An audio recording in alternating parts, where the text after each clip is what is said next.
کسی اور نبی، کسی اور مسلک، کسی اور بڑے لیڈر کو یہ شرف نہیں ملا کہ اس کی زندگی کے ایک ایک لمحے کو ریکارڈ کیا گیا ہو۔ اور میں مسند امام احمد سے میں نقل کر رہا ہوں، رسول اللہ صلی اللہ علیہ وسلم نے فرمایا اللہ نے 1,24,000 انبیاء بھیجے، یہ عام طور پر مشہور ہے، اور ان میں سے 315 کو کتابیں دی گئی، 315 کو۔ میرے بہت سارے سننے والے 315 کا عدد پہلی بار سن رہے ہوں گے۔ بلال صوفی صاحب، ہمارے یہاں تو دیہاتوں میں عام طور پر مشہور ہے کہ 4 ہی کتابیں ہیں، جو 4 کتابوں سے سیدھا نہ ہو 5ویں چیز اللہ نے پنجاب پولیس کو دی ہے۔ رسول اللہ صلی اللہ علیہ وسلم نے فرمایا کہ 315 کو کتابیں یا صحیفے دیے گئے۔ یہ قرآن کریم جس کی جانب محترم صوفی صاحب نے بہت توجہ دینے کے لیے کہا، یہ ان 315 آسمانی صحیفوں میں واحد کتاب ہے جو آج 1447 ہجری ہے، جو گزشتہ 14.5 صدیوں سے بالکل اسی طرح محفوظ ہے جس طرح سرور عالم صلی اللہ علیہ وسلم نے صحابہ کو تعلیم فرمایا تھا۔ آپ حیران ہوں گے، آپ وید اٹھا لیں، قرآن اٹھا لیں، توریت اٹھا لیں، انجیل مقدس اٹھا لیں، ہر چند سال بعد اس کا ریوائزڈ ایڈیشن شائع ہوتا ہے، ریوائزڈ ایڈیشن شائع ہوتا ہے، اور قرآن کریم وہی ہے جو سرور عالم صلی اللہ علیہ وسلم نے ہمیں تعلیم فرمایا تھا۔ ایک بات بہت اہم ہے، میں آپ کی خدمت میں ضرور عرض کروں گا کہ شاہ جہاں مغل بادشاہ تھے، ان کے زمانے کے ایک بہت بڑے صوفی تھے، عبد القدوس گنگوہی۔ عبد القدوس گنگوہی رحمہ اللہ کے سامنے معراج کا تذکرہ ہوا کہ سرور عالم فلاں آسمان پہ گئے، فلاں آسمان پہ گئے، پھر کعبہ کا حسین او ادنا اس منزل کو پایا، پھر وہ واپس آ گئے۔ تو عبد القدوس گنگوہی کہتے ہیں یہ رسول اللہ صلی اللہ علیہ وسلم تھے جو وہاں گئے اور واپس آ گئے، خدا کی قسم میں وہاں گیا ہوتا تو کبھی واپس نہ آتا۔ علامہ اقبال نے اس پہ بڑی بات کی ریکنسٹرکشن میں۔ علامہ اقبال کہتے ہیں یہی ایک فرق ہے ایک صوفی میں اور ایک نبی میں۔ صوفی جب آرگازم پہ پہنچتا ہے، ایک کیفیت سے دوچار ہوتا ہے، یہ اس کا خالصتاً ذاتی تجربہ ہوتا ہے، وہ اپنے ذاتی تجربے سے نکلنا نہیں چاہتا۔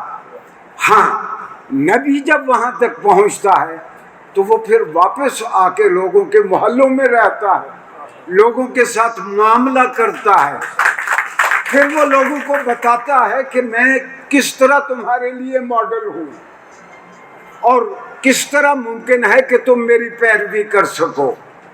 اور سرور عالم صلی اللہ علیہ وسلم جو ہمارے لیے ماڈل بنے، آپ کے ٹولز کیا تھے؟ آپ کے ٹولز صرف علم آپ کا ٹول تھا۔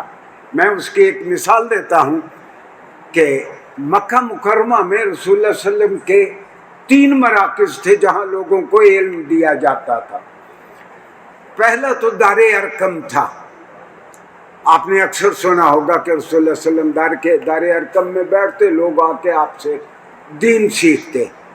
حضرت ارقم بنی مخزوم سے تعلق رکھتے تھے، اور بنی مخزوم قریشیوں ہی کی ایک شاخ تھی، اور اتنی تکڑی شاخ تھی کہ بنی مخزوم سے قریشی کوئی الٹی سیدھی بات نہیں کر سکتے تھے۔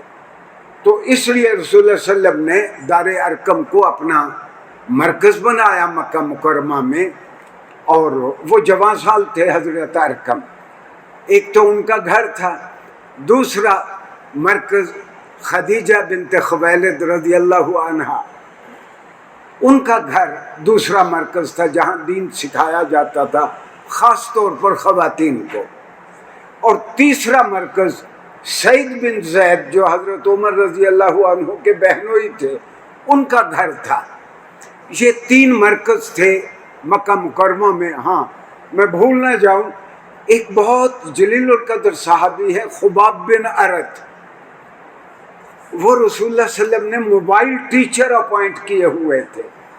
جہاں رسول اللہ صلی اللہ علیہ وسلم خود نہیں جا سکتے تھے یا وہاں کے لوگ کسی وجہ سے آپ کے پاس نہیں آ سکتے تھے، آپ کو پیغام مل جاتا، آپ سیدنا خباب بن ارت کو کہتے کہ فلاں جگہ جاؤ اور لوگوں کو دین کے بارے میں بتاؤ. اور پھر جب ہجرت ہو گئی 13 سال کے بعد، تو امام سمہودی کی کتاب ہے وفاء الوفا بے اخبار دار المصطفیٰ، بہت مشہور وہ سیرت نگار ہیں. امام سمہودی لکھتے ہیں کہ جب ہم مدینہ میں آئے تو مدینہ کی کل آبادی 10,000 تھی. اکا دکا تاریخ دان لکھتے ہیں 11,000 تھی، ایک نے 12,000 لکھی ہے. اکثر مورخین لکھتے ہیں مدینہ کی آبادی کل 10,000 تھی. اور سمہودی لکھتے ہیں کہ اس چھوٹی سی آبادی میں آپ دیکھیں نا کہ ہم سرور عالم سے کس طرح ہم سبق لے سکتے ہیں. پہلا کام تو آپ نے یہ کیا، اپنے صحابہ میں سے کچھ کو اپوائنٹ کیا کہ میں ان مدینہ والوں کی دعوت پہ یہاں آیا ہوں، دیکھو کہ اس مدینہ کی آبادی میں سے کتنے لوگ مسلمان ہیں. صحیح بخاری کا بیان ہے کہ 1500 مسلمان تھے جب رسول اللہ صلی اللہ علیہ وسلم نے پہلی مردم شماری کرائی. مدینہ پہنچنے کے فوراً بعد آپ نے کچھ صحابہ سے کہا کہ مجھے لسٹ پیش کی جائے مسلمانوں کی جو مدینہ میں ہیں. ہاں مسلم کا بیان تھوڑا سا مختلف ہے. وہ مسلم کا بیان یہ ہے، صحیح مسلم کا، کہ 800 مدینہ کے اندر ہیں، 700 اس کی نواحی بستیوں میں ہیں.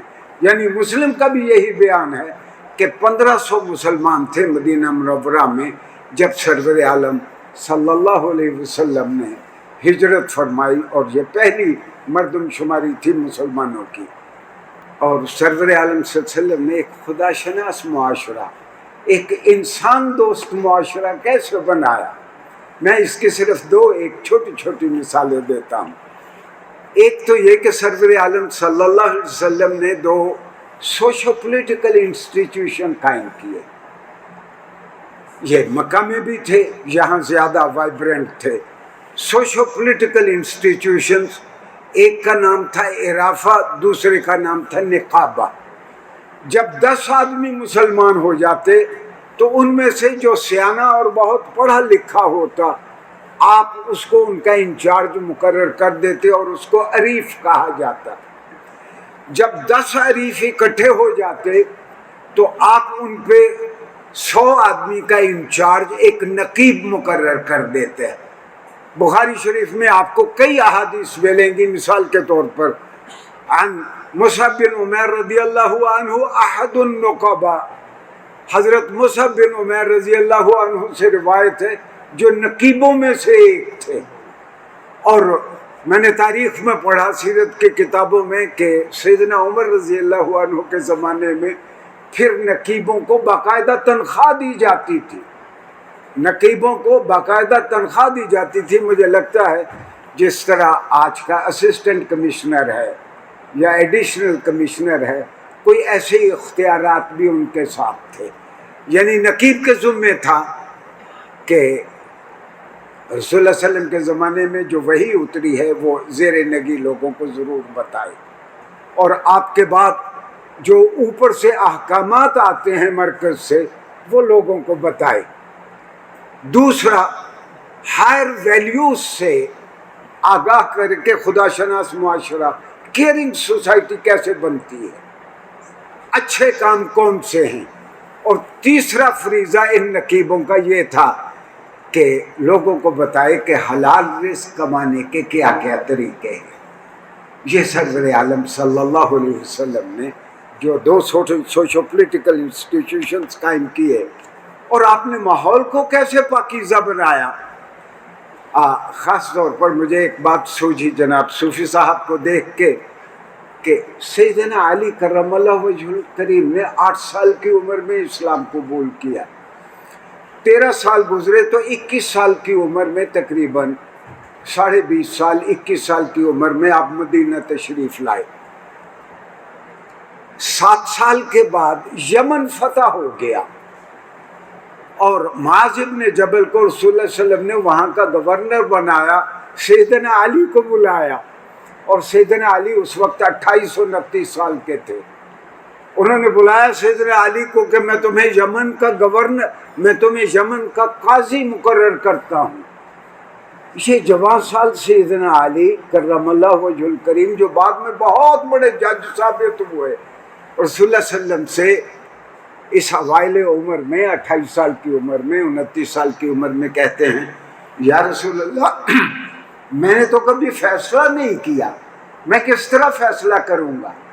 تو رسول اللہ صلی اللہ علیہ وسلم نے فیصلہ کرنے کے 2 بنیادی اصول بتائے کہ جس کی نالش آئے، جو کمپلیننٹ ہو اس کی بات بہت آرام سے سنو، اور جس پہ الزام لگایا گیا ہے مدعا علیہ جو ہے، پھر اس کو بلا کے اس کی بات بہت آرام سے سنو، پھر دونوں کی شہادتیں دیکھ لو۔ علی پھر جو تم فیصلہ دو گے وہ ٹھیک فیصلہ دو گے، ہاں یہ بات یاد رکھو کہ مدعا علیہ کو سنے بغیر فیصلہ نہیں دینا، جس کو آپ کے قانون نے کہہ دیا Audi آلٹرم پاٹرم، no one can be condemned unheard۔ وہ الگ بات ہے کہ مجھے بھی نیب نے 1 سال انہرڈ مہمان بنائے رکھا، اور یہ اس وقت ہوا جب ریاست مدینہ بن رہی تھی۔ تو رسول اللہ صلی اللہ علیہ وسلم نے حکم دیا no one can be condemned unheard، جس کو آج کے القانون الوضعی نے اس کا یہ ڈکٹم دیا۔ اور دوسرا رسول اللہ صلی اللہ علیہ وسلم نے فرمایا البینۃ علی المدعی، یہ پروسیکیوشن کے ذمہ ہے کہ الزام ثابت کرے، اگر پروسیکیوشن اگر استغاثہ الزام ثابت نہیں کر سکتا تو اس کو چھوڑ دیا جائے۔ مجھے آپ کی رہنمائی بھی چاہیے ہوگی، میرے پاس سرور عالم صلی اللہ علیہ وسلم کے کوئی 330 فیصلے ہیں جو آپ نے جج آف دا کورٹ پہ دیے۔ کسی کی نالش آئی، آپ نے کمپلیننٹ کو بلایا، مدعا علیہ کو بلایا، شہادتیں دیکھی، سرور عالم صلی اللہ علیہ وسلم نے بطور جج آف دا کورٹ فیصلہ دے دیا۔ یہ ہندوستان کے ایک آدمی ہیں ضیاء الحق، ضیاء الحق بھائی بڑے بڑے پیدا ہوئے ہیں۔ اچھا، ضیاء الحق آزمی ہندو کے گھر بچہ پیدا ہوا، وہ دیکھتا کہ ابا سارا دن ایک بت بناتے ہیں ساری رات، اور صبح کو اپنے بنائے ہوئے بت کے سامنے ہاتھ باندھ کے کھڑے ہو جاتے ہیں۔ تو وہ مسلمان ہو گیا اور مدینہ چلا گیا۔ جب وہ مدینہ منورہ گیا، وہاں وہ فیکلٹی آف لا کا ڈین بن گیا، اس نے اسلامی قانون پڑھا، پھر اس نے بہت بڑا کام کیا۔ میری کوشش تھی، میں 2-3 مرتبہ مدینہ گیا کہ میں ضیاء الحق اعظمی سے ملوں، میری بدقسمتی کہ میں مل نہیں سکا، لیکن اعظمی نے ایک کام کیا جو 2 والیوم میں مدینہ یونیورسٹی نے شائع کیا۔ ایک تو اقضیت الرسول کے نام سے رسول اللہ صلی اللہ علیہ وسلم کے 300 فیصلے شائع کیے، دوسرا اعظمی نے کچھ طلبہ کو اکٹھا کر کے 4 خلفۂ راشدین کے 897 فیصلے، 897 ڈیسیجنز given by خلفۂ راشدین، وہ اس نے کمپائل کروا دیے۔ اب ہم نے کوشش شروع کی ہے کہ ان کا انگریزی ترجمہ ہو جائے، کیونکہ ہمارے جج حضرات کو اردو سے زیادہ انگریزی آتی ہے، وہ قانون کو انگریزی میں زیادہ بہتر سمجھتے ہیں۔ انگریزی میں آ جائے تو پھر جیسے آپ اپیکس کورٹس کے سامنے کہتے ہیں کہ بمبئی کورٹ میں یہ آئیڈینٹیکل کیس میں یہ فیصلہ ہوا، لندن میں یہ فیصلہ ہوا، نیو یارک میں، تو سرور عالم صلی اللہ علیہ وسلم کے اور سیدنا علی کے اور سیدنا عمر کے وہ فیصلے بھی نظیر کے طور پر پیش ہونے لگیں گے. تو یہ ایک بہت بڑا پروجیکٹ ہے اور یہ سیرت کا پروجیکٹ ہے. اور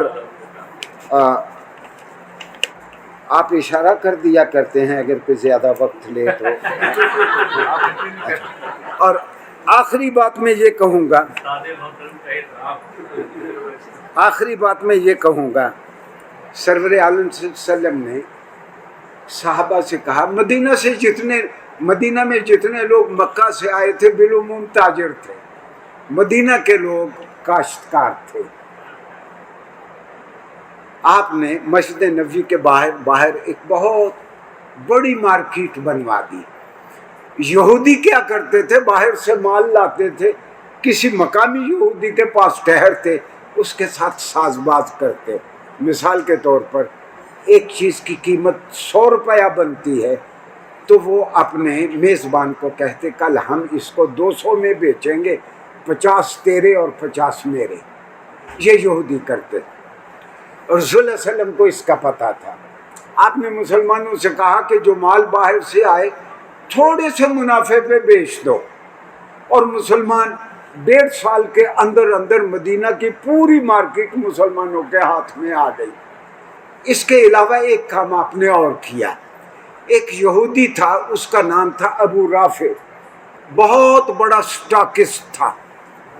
4 گوڈاؤن تھے اس کے مدینہ منورہ میں، کیونکہ مدینہ کے سبربز میں چھوٹی موٹی جو شہر اور بستیاں تھیں وہ بھی مدینہ سے آ کے راشن اور چیزیں اور ضرورت کی چیزیں خریدتے تھے.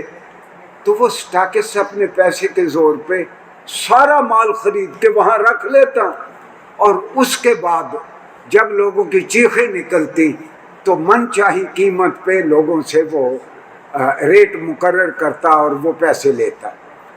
رسول اللہ صلی اللہ علیہ وسلم نے، آپ حیران ہوں گے کہ ایک دراز قد خاتون تھی شفا بنت عبداللہ العدویہ، دراز قد ایک بوڑھی خاتون، ہاتھ میں اس کے عصا ہوتا تھا. آپ نے اس کو ایمبوٹس وومین آپ نے اپوائنٹ کیا کہ ہر جگہ کی، ہر بڑے دکاندار کی، ہر سٹاکسٹ کی انوینٹری دیکھو، اور اگر کوئی مال کو 40 دن سے زیادہ روک کے اس کے خلاف اقدام کرو. تو سرور عالم صلی اللہ علیہ وسلم کو ایک حدیث میں ہے کہ صحابہ نے کہا چیزیں بہت مہنگی ہو گئی یا رسول اللہ، آپ چیزوں کی قیمت خود مقرر کر دیں. آپ نے کہا کہ نہیں، یہ فری مارکیٹ کے خلاف ہے، میں چیزوں کی قیمت مقرر نہیں کروں گا، میں لوگوں کو ہورڈنگ نہیں کرنے دوں گا، میں دکانداروں کو ذخیرہ اندوزی نہیں کرنے دوں گا. یہ سرور عالم کا طریقہ تھا. آپ کے ایک ایک لمحے سے ہم ہدایت لے سکتے ہیں. اور آخری بات یہ میں کہوں گا کہ سرور عالم صلی اللہ علیہ وسلم کس طرح انسان دوست تھے. زمانہ جاہلیت میں بھی جو عربوں کے اچھے کام تھے آپ اس کو اپریشیٹ بھی کرتے تھے، آپ نے جاری بھی رکھے. میں اس کی ایک مثال دیتا ہوں، یہاں بڑے علماء بیٹھے ہیں. قیس بن ساعدہ الایادی بہت بڑا خطیب تھا. وہ اپنے زمانے کا ایسا خطیب تھا کہ لوگوں جہاں کھڑا ہوتا گفتگو کرتا، لوگ وہاں سہم جاتے کہ یہ قیس بن ساعدہ بول رہے ہیں. ویسے تو ایک روایت ہے کہ حضرت داؤد نے سب سے پہلی مرتبہ اللہ کی تمجید بیان کرنے کے بعد اما بعد کہا. زمانہ جاہلیت میں عربوں میں سب سے پہلی مرتبہ تمہیدی کلمات کہنے کے بعد اما بعد اور اس کے بعد موضوع پہ گفتگو یہ قیس بن ساعدہ الایادی نے کی، اور رسول اللہ صلی اللہ علیہ وسلم نے اپنے خطبوں میں اس کو جاری رکھا. اما بعد قیس بن ساعدہ الایادی نمبر 1. نمبر 2، یہ جب خطبے کے لیے کھڑا ہوتا تو اپنے دائیں ہاتھ میں عصا رکھتا تھا. آپ جمعہ کی نماز کے لیے جاتے ہیں، آپ نے دیکھا کہ رسول اللہ صلی اللہ علیہ وسلم نے زمانہ قبل از اسلام کی یہ روایت بھی آپ نے جاری رکھی. آج بھی جمعوں کے خطبوں میں لوگ، لیکن اس کے ساتھ میں سیرت کے ایک طالب علم کے طور پر دکھے دل سے کہتا ہوں کہ 2 ہی چیزیں ہیں جن پہ سب سے زیادہ مغرب کا زور ہے اور تنقید ہے. ایک قرآن کریم ہے